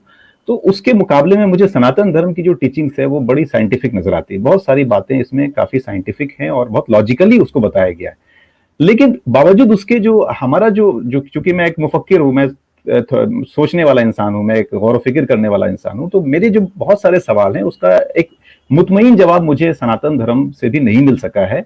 जैसे कि अभी आपने बोला है कि एक कर्म युद्ध है, एक कर्म धरती जिसमें हम कर्म के लिए आते हैं, ये इसका प्लॉट है।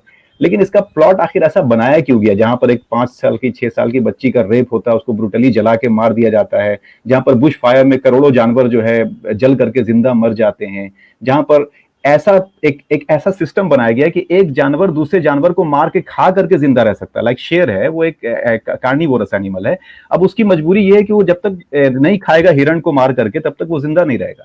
लेकिन एक हिरण है, वो मरना, दुनिया में कोई भी पैदा करके मरना नहीं चाहता है, दुनिया में जो भी आता है सब चाहता है कि हम जिए, लेकिन शेर आकर के उसको पकड़ करके मार देता है, उसके बच्चे को उसके सामने मार देता है, बच्चे के सामने माँ को मार देता है। इस तरह का सिस्टम बनाने वाला मुझे कोई बहुत हिकमत वाला नजर नहीं आता है। ये सिस्टम नहीं बनाया है, जो पशु पक्षी हैं उनके अंदर जो है विचार शक्ति नहीं है, ये विचार शक्ति खाली मनुष्य को दी है। नहीं नहीं, मैं वो नहीं, विचार शक्ति की बात नहीं कर रहा हूँ। अगर आप किसी, उनको मैं खाली एक भोग चीज, शक्ति दी है, उनको खाली भोग बुद्धि दी है। मैं एक बात सुने, आप मेरी बात सुने। अगर मैं किसी छड़ी से लेकर के किसी कुत्ते को मारूंगा तो चोट तो उसको लगेगा ना मैम, रोएगा तो वो भी। हाँ हाँ, तो ये जो पेन जो फील हो रहा है उसको, इवन कि जो कुत्ते के बच्चे, आप देखो कि मुर्गी जो होती है उसके बच्चे को जाके हम छेड़े तो मुर्गी आती है मारने के लिए, वो चाहती है प्रोटेक्ट करने के लिए। हर जानवर के अंदर ये इंस्टिंक्ट है कि वो अपने बच्चों को बचाता है, तभी तो वो बच्चे सर्वाइव कर पाते हैं, तभी तो इतने सारे जानवर आज तक इस धरती पर सर्वाइव कर रहे हैं। तो कहीं ना कहीं वो इंस्टिंक्ट होता है, उसके सामने अगर उसके जानवर के बच्चे को मार दिया जाए, हमारे बच्चों को भी हमारे सामने मार दिया जाए ना मैम, तो हम 1 साल 1.5 साल के बाद भूल ही जाते हैं, हमारे अंदर वो चीज हमेशा नहीं रहती है। हाँ, तो वही चीज मैं बोल रहा हूँ। तो ऐसा सिस्टम बनाना मुझे नहीं लगता है कि किसी हिकमत वाले का काम है, मतलब कोई ऐसा बहुत सेंसिबल हो जो ऐसा सिस्टम बनाए। नहीं, ये वो अपने कर्मों के अनुसार ही बने हैं। अब ये देखिए हमारे यहाँ सनातन धर्म में जो व्यक्ति है, अगर मान लो वो बकरे खाता है हलाल कर करके, और उनको खूब दर्द देता है, वो चीखते हैं और वो धीरे धीरे हलाल करता है, वो सोचता है कि इस तरह खाने से उसको मीट ज्यादा स्वादिष्ट लगेगा है। तो अगर वो ऐसा करके बकरे को तंग करता है तो अगला जन्म उसका बकरे का होता है, ये तो नियम है। तो जो नहीं, एक चीज मैं यहाँ पर काटना चाहूंगा मैम, एक मैं स्कॉलर को सुन रहा था कुछ दिन, आप एक बार उसको रीचेक कीजिएगा, तो उन्होंने ये कहा था कि एक बार भी अगर तुम्हारी जो जन्म है तुम्हारा, अगर एक बार भी ह्यूमन बीइंग में हो गया तो इसके बाद फिर तुम दोबारा ह्यूमन बीइंग से वापस नहीं जा सकते, ऐसा कह रहे थे वो कोई। ब्रह्म कुमारियों का मत है, वो ब्रह्म कुमारियों का मत है, लेकिन जो सनातनी मत है वो ये नहीं है। सनातनी मत जो है वो ये है कि अगर कोई व्यक्ति बहुत ज्यादा गिर जाए और बहुत जैसे मान लो वो पहले तो अच्छा व्यक्ति रहा है और उसका अच्छा जन्म भी हो गया सब कुछ, पर अब जो है वो गंदे गंदे आलस से प्रमाद कर रहा है, स्त्रियों का बलात्कार कर रहा है, छोटी छोटी बच्चियों से पीडोफिलिया कर रहा है, जला के मार रहा है लोगों को, अगर वो दुष्कृत्य कर रहा है तो अगले जन्म में वो कीड़ा बनेगा, कीड़ा बन के आ सकता है, आएगा। फिर भी ईश्वर का उसको एक चांस मिला कि वो अपने जो है जन्म को अगर कीड़े के रूप में भी जो है वो दुख व्यतीत करता है पूरे अपने काल में, अपने जीवन काल में, तो उसका कुछ कुछ जो है कर्मों का फल जो है उसने भुगत लिया, काट लिया उन कर्मों को। तो इसलिए जो है ये क्रम चलता है और ये नियम है जो है प्रकृति का कि जो एक्शन के साथ इक्वल एंड अपोजिट रिएक्शन है, उसी तरह जो आपके कर्म है उसका फल आपको मिलेगा, उसी प्रकार से आपका जन्म होगा। खैर वो मैं इस पे पूरी तरह से मुतमईन नहीं हूँ कि प्रकृति का नियम अलग है और भगवान अलग है, या ये सब चीजें थोड़ी अजीब ईश्वर लगती जो है हैं। ना वो आपको दंड हाँ। और वो नहीं करते हैं, वो इस सबसे ऊपर है। ईश्वर कभी किसी को नुकसान या उसको मतलब कर्ज नहीं कर सकते, क्योंकि उनके चारों तरफ एक पॉजिटिव वाइब है, बहुत बड़ा हेलो है, तो वो केवल ब्लेसिंग्स ही दे सकते हैं। ईश्वर जो है वो इतने, तभी तो आपने देखा होगा कि हमारे यहाँ जब असुर तप करते थे, जो असुर थे, जो राक्षस थे, वो कभी तप करके थे तो वो इस उद्देश्य से करते थे कि भाई हम जो है स्वर्ग पर कब्जा पा लें या देवताओं को हरा दें, या ये सब करने के उद्देश्य से असुर तप करते थे। तो हमेशा ब्रह्मा जी या कोई भी मतलब शिव जी, ये जो भी ईश्वर हैं वो उनको वरदान दे देते थे, ये जानते हुए भी कि ये राक्षस है, क्योंकि वो किसी को कर ही नहीं सकते, क्योंकि उनके अंदर से केवल पॉजिटिव चीज ही निकलती है। तो जो जैसे कि आप यहाँ पर इस्लाम में देख लो, तो वहां पर फरिश्ते लानतें भेज रहे हैं, जो विमेन जो है वो नहीं, मैं क्या बोल रहा हूँ, मैं मेरी बात सुने आप, कि इस्लाम से कंपेयर ही मत करें ना। इस्लाम तो एकदम जो मैंने आपको पहले ही कहा शुरू से ही कि सेमेटिक रिलीजन जो है ना, वो अपने आप में एक तरह का बकवास है, वो सिर्फ एक पॉलिटिकल आइडियोलॉजी है, देखो आप उसको कि वो जस्टिफाई नहीं कर कोई सकते। कोई आदम ईव से निकले, तो आदम ईव से सारे निकले तो हम सबका डीएनए एक होना चाहिए। ये भी हमारा जो सही है बात बिल्कुल है। सृष्टि का वो अलग है, हमारा सृष्टि जो है वो बिल्कुल अलग तरह से बनी है, और वो इस तरह से बनी ही नहीं है आदम ईव से। नहीं, वो तो बिल्कुल सही सही बात है। इवोल्यूशन की थ्योरी आने के बाद से अब ये सारी बातें तो बिल्कुल वाज़ेह हो चुकी हैं। तो बेवकूफ़ी वाली बात है कि आदम ईव और इस तरह की, मैं तो कह रहा हूँ ना कि सेमेटिक रिलीजन जो है वो तो अपने आप में एक फॉल्स आइडियोलॉजीज है, वो तो बिल्कुल क्लियरली ये बातें साबित है। मैं उसकी तरफ जाने नहीं चाहता हूँ, बट मैं ये कह रहा था कि जो सनातन की जो आइडियोलॉजी है ना, उसमें भी ऐसे बहुत सारे क्वेश्चंस हैं जो अगर लॉजिक कोई सोचने वाला इंसान है तो उसके लिए फिर वो क्वेश्चंस अनआंसरेबल हैं। और नहीं, नहीं, जैसा कि आप अनआंसरेबल नहीं है ताहिर जी। हो सकता है कि मेरी जानकारी इतनी ना हो, और मैं उस जानकारी को पूर्ण प्राप्त करूंगी और आपको पूर्ण तरह से संतुष्ट करूंगी। आप मेरे को क्वेश्चंस पूछिए, और कुछ क्वेश्चंस हो सकता है मैं जवाब दे पाऊँ, जिनका नहीं दूंगी उनका वापस आके दूंगी आपको जवाब। नहीं नहीं, कोई नहीं, मैंने आपसे दो तीन क्वेश्चन जो पूछे हैं, आप उसका एक बार मुतमईन जवाब मुझे दे सकें तो मेरे लिए मेहरबानी होगी। और तो आपका बाकी मुझे ये यही क्वेश्चन समझ में आया कि भाई हमारा जन्म का उद्देश्य क्या है। एक ये क्वेश्चन आपने मेरे से पूछा, इसके अलावा कोई क्वेश्चन है? इसके अलावा जैसे आपसे मैंने ये पूछा ना, आप ये कह रही हैं कि भगवान जो है वो सिर्फ पॉजिटिव वाइब्स रिलीज करेगा, भगवान से हाँ, नेगेटिविटी नहीं आएगी, जैसा कि आपने बताया कि हेलो का एक वो एग्जाम्पल दे करके। लेकिन मैं ये कह रहा हूं कि ये जो प्रकृति के नियम है ये किसने बनाए हैं? प्रकृति के नियम अपने आप तो नहीं बनेंगे ना, अगर भगवान अपने है आप तो। बनते हैं ये। जैसे अगर अपने आप बनते हैं तो फिर भगवान की क्या जरूरत है? फिर भगवान में हम क्यों माने? प्रकृति में माने ना, मैं प्रकृति में मानता हूं। नहीं, ये घूम फिर के फिर वो 20 का जो है फेरा आ गया। तो मैं आपको ऐसे ही तुक्का मार के जवाब नहीं देना चाहती, और आप संतुष्ट जी नहीं हो रहे हैं, तो मैं इसकी जी जी खोज जी करके जी, आपको बताऊंगी। इसके अलावा बिल्कुल कोई बिल्कुल क्वेश्चन है बिल्कुल। तो बताइए। और इसके अलावा जैसे मैंने, चूंकि ये जो प्रकृति के जो नियम है ना वो ऐसे है कि बहुत ज्यादा पॉजिटिव भी लगते हैं कभी कभी और बहुत ज्यादा निगेटिव भी लगते हैं कभी कभी, प्रकृति के नियम जो है। और मैं ये पूछना चाह रहा था कि प्रकृति के नियम के ऊपर किसका कंट्रोल है, किसने इन सब चीजों को स्थापित किया है, कहाँ से ये सारी चीजें स्टार्ट हुई हैं, तो इसका आप ये मुझे तो एक। आपका वही क्वेश्चन है, उसी का वही हाँ, एक पार्ट है जो तो आपने।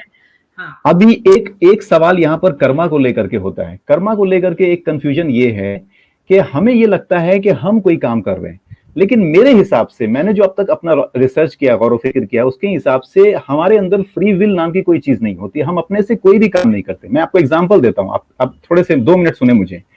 हमारी पैदाइश जो होती है वो हमारे चाहने से नहीं होती है।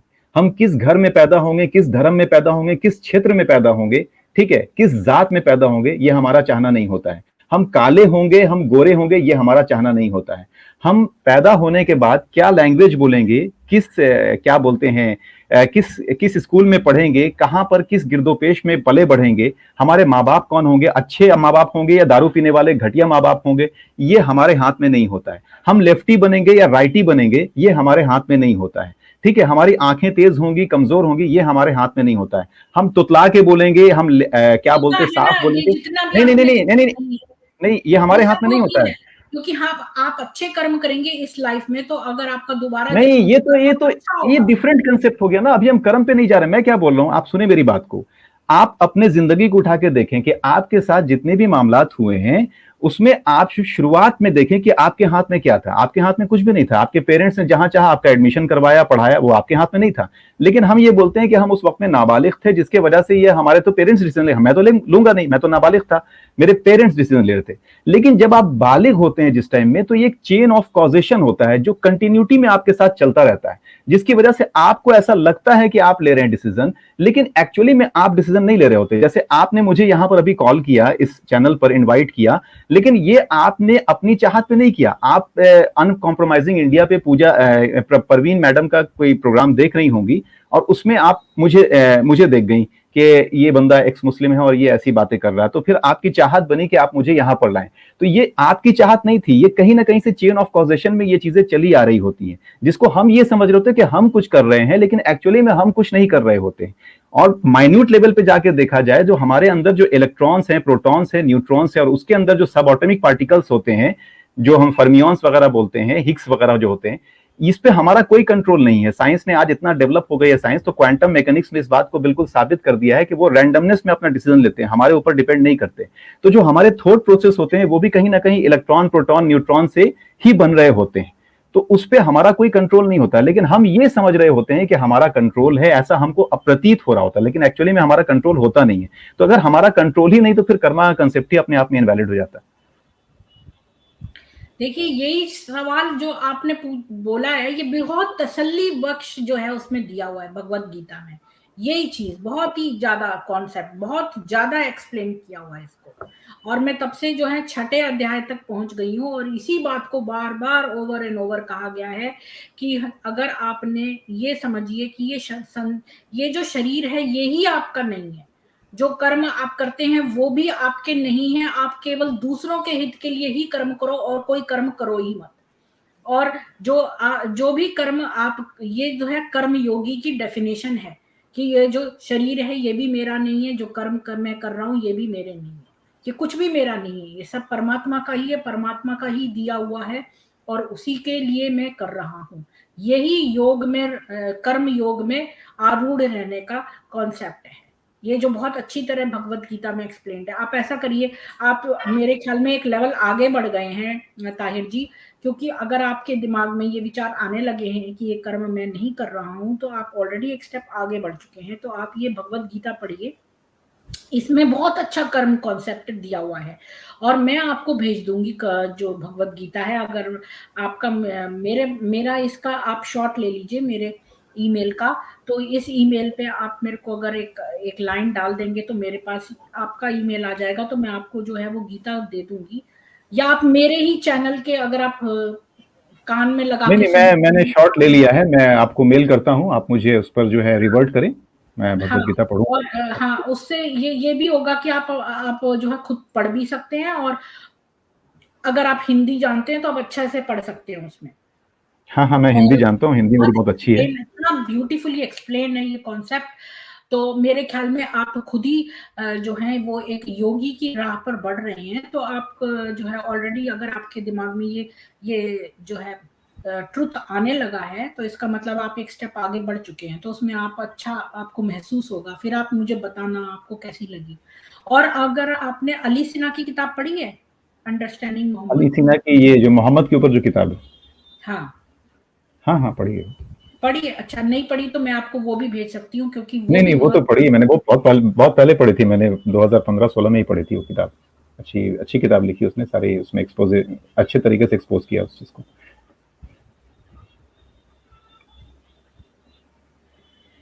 अम, तो अच्छा, फिर अगर किसी के क्वेश्चंस हैं ताहिर जी के लिए तो पूछ सकते हैं। और ताहिर जी, मैंने पूजा जी का पूरा सुना नहीं था, पर मैंने अवश्य देखा था आपको चैनल पे थंबनेल में, तो मैंने सोचा कि जो है वो मैं आपका कांटेक्ट पूजा जी से ले लूं, तो ये मेरी ही इच्छा थी, ये मेरा कर्म था जो कि डेलिब्रेट था, जो मैंने अपने दिमाग से सोच के ये कर्म किया कि भाई मैंने उनसे लिया नंबर। ये स्वतः नहीं हो गया, मैं ऑटोमेटिक रोबोट नहीं हूं कि मेरे दिमाग में वैसे ही विचार उत्पन्न हो गए, मैंने उत्पन्न करा ये विचार कि भाई ये ठीक रहेगा कि एक एक्स मुस्लिम का उनको आइडिया है, तो मैं उनसे ले लूं नंबर और आपको इनवाइट करूं। तो ये मेरा डेलिब्रेट अटेम्प्ट था उनसे नंबर नहीं नहीं, लेके, मैंने आपको बताया ना मैम कि ये सारी चीजें चेन ऑफ कॉजेशन में डायरेक्ट होती है। आप इसको नहीं, समझने की कोशिश पर करें कि स्वतः जो जो है। आपके हम्म, आपके जो आंख है ना, आपका जो आंख है वो देख करके एक चीज, एक इंफॉर्मेशन अंदर लेता है, आपके ब्रेन में डालता है वो, ठीक है। आपके आपका नाक भी यही काम करता है, आपका स्किन भी यही काम करता है, जबान भी यही काम करता है। तो वो जो आपका, आपकी आंखें थी, आपका कान था, साइमल्टेनियसली वो चीजें देख रहा था। पूजा जी के चैनल पर मैं आया, वो भी एक चेन ऑफ कॉजेशन है। मैं पूजा जी के चैनल पर कैसे गया, क्योंकि वहां मैं मानुषी चैनल पर गया था, मधु जी के, और वहां से फिर मैं पूजा जी के चैनल पर आया। तो ये एक चेन ऑफ कॉजेशन है, जो आपके दिमाग में प्रोसेस हो रहा है, वो बाहर के इंफॉर्मेशन जाकर के आपको प्रेरित करते हैं कि आपको ये हाँ काम करना है, और हाँ, फिर तो आप ये उसके जो अकॉर्डिंग काम इंद्रियां है, करते हैं। तो इंद्रियां जो है वो तो मेरे को सहयोग देंगी ही मेरे कर्म करने में। तो नहीं तो ये आपका कर्म नहीं हुआ ना, ये आप ये सोचिए कि मेरा ही कर्म आपको हुआ, किसी ने ये फोर्स मेरा किया। ही कर्म आप, है। नहीं नहीं नहीं नहीं नहीं। नहीं नहीं नहीं नहीं, आपका कर्म, मैं बता रहा हूं कैसे आपका कर्म नहीं है, मैं बता रहा हूं कैसे। देखिए, आपका कर्म ये तब होता जब ये सेल्फ, सिर्फ आपके अंदर ये चीजें जाग रही होती हैं, सिर्फ आपके अंदर, कहीं और से नहीं। सपोज कोई कोई बहुत बड़ा महात्मा है या बहुत बड़ा विद्वान है, बुद्धा है, जो ये कहता है कि उसके अंदर सारी बातें जागी हैं, बाहर से कोई चीज नहीं आई है, तो ये उसका माना जाएगा। लेकिन नहीं नहीं, अगर आपका कोई चीज गलत बाहर से कॉन्सेप्ट है अंदर जा रहा कर्म है, का। कर्म ये कभी भी नहीं कहता कि वो जो है दूसरों से अफेक्ट नहीं होता, या दृश्य देख कर उसके दिमाग में एनालिसिस नहीं होता। कर्म तो ये है ही कि भाई आप विषय जो है आपके, जो आपकी आंखें हैं, नाक है, त्वचा है, ये सारे विषय हैं।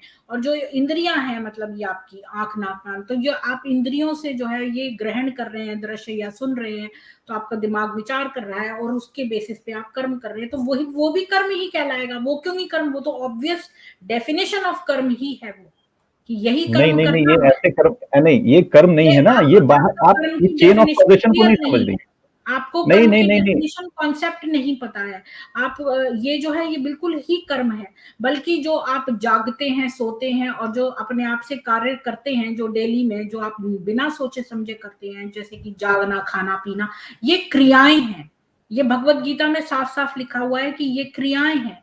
और ये जो आप कर्म कर रहे हैं बाकी सब, ये सब कर्म है जो आप इंद्रियों नहीं, से जुड़े आपने हुए। आपने उसमें चेन ऑफ कॉजेशन को वैल्यू नहीं दिया है, आप उसको उससे कोई साइंटिफिकली फर्क जाके नहीं समझने पड़ता, की कोशिश। चेन ऑफ जब कॉजेशन हो या ना इंफॉर्मेशन, हो। मैम मेरी बात सुने ना, जब अगर मैं इंफॉर्मेशन मेरे अंदर बाहर से आ रहा है, बाहर से इंफॉर्मेशन आ रहा है, वरना ताहिर का नाम आपके दिमाग में आता ही नहीं, ये इंफॉर्मेशन आपके अंदर बाहर में आए, अभी आपके दिमाग में किसी तो क्या जाहिद हुआ? या किसी तो क्या किसी हुआ? सुने मतलब सुने मेरी कर्म बात वो को। थोड़ी होता तो है जो आपके अंदर ही रहे और बाहर से ना आए, ये हाँ, तो आपका ये आपका कॉन्सेप्ट अपना गलत है। नहीं हुआ, इसमें कहीं ना कहीं जो है बाहर की चीजें भी भागीदार है, तो फिर सिर्फ आप हाँ, क्यों रिस्पॉन्सिबल माने जाएंगे? आप क्यों अगले जन्म में लंगड़े लूल्हे होके पैदा होंगे? जब ये नहीं हमारा नहीं अपना होता, सेल्फ होता, तब हम अगले जन्म नहीं में नहीं नहीं, पूरी तरह से इसके लिए क्योंकि जिम्मेदार माने जाए। ये एनीवेज मैम, विचार तो देखिए मैंने ये नहीं एक किया ऐसा ना। कंसेप्ट है, मैं इसके ऊपर बहुत सोच चुका हूँ, बहुत सोचा, लेकिन फिर भी आपने मुझे भगवत गीता भेजने का वो किया है, तो मैं उसको पढ़ूंगा। मैं उस पर, हाँ, देखिए मैं पढ़िए आप इल्म को लेने उसको। से कभी भागता नहीं हूँ, और और दूसरी मुझे अच्छा बात, लगता है कि ताहिर जी, मुझे। मेरे को ये बात समझ में आ गई कि आपका जो बेसिक कर्म का कॉन्सेप्ट है वो भिन्न है। तो आपका जो कर्म का कॉन्सेप्ट है वो आप अलाइन करेंगे, जब आप भगवत गीता पढ़ेंगे तब आपको ज्यादा समझ में आएगा। ठीक है, मैं यहाँ नीचे लिंक दे रही हूँ, कोई दीक्षित जी मुझसे काफी बार लिंक मांग रही हैं क्योंकि वो आपसे बातचीत करना चाह रही हैं, तो किसी के कोई क्वेश्चंस हैं तो वो पूछ सकते हैं आपसे। और नहीं तो मैं इसको एंड करती हूँ और आप बैक में जो है हमसे बातचीत कर सकते हैं इस बारे में। मैंने लिंक दे दिया है दीक्षित जी नीचे। तो आपका बहुत बहुत धन्यवाद ताहिर जी आने का। जी जी, आपका भी बहुत बहुत शुक्रिया, आपने मुझे इनवाइट किया और अपने चैनल पर, और बहुत अच्छी अच्छी बातें आपने बताई। मेरे लिए बहुत सौभाग्य की बात है कि मुझे बहुत सारी चीज़ें आपसे जानने को मिली आज, जो मैं नहीं जानता था, और आगे भी मैं पढ़ूंगा जैसा कि आपने बताया। मैं इंटरेस्टेड भी हूँ कि मैं भगवत गीता और उपनिषद वगैरह को कोशिश करूँ पढ़ने का, वक्त नहीं मिलता है जॉब की वजह से, अदरवाइज मैं ज़रूर पढ़ता, और अब तक मैं पढ़ भी चुका होता अगर, चूंकि मेरा मैं पढ़ने में आपसे, काफ़ी इंटरेस्ट है।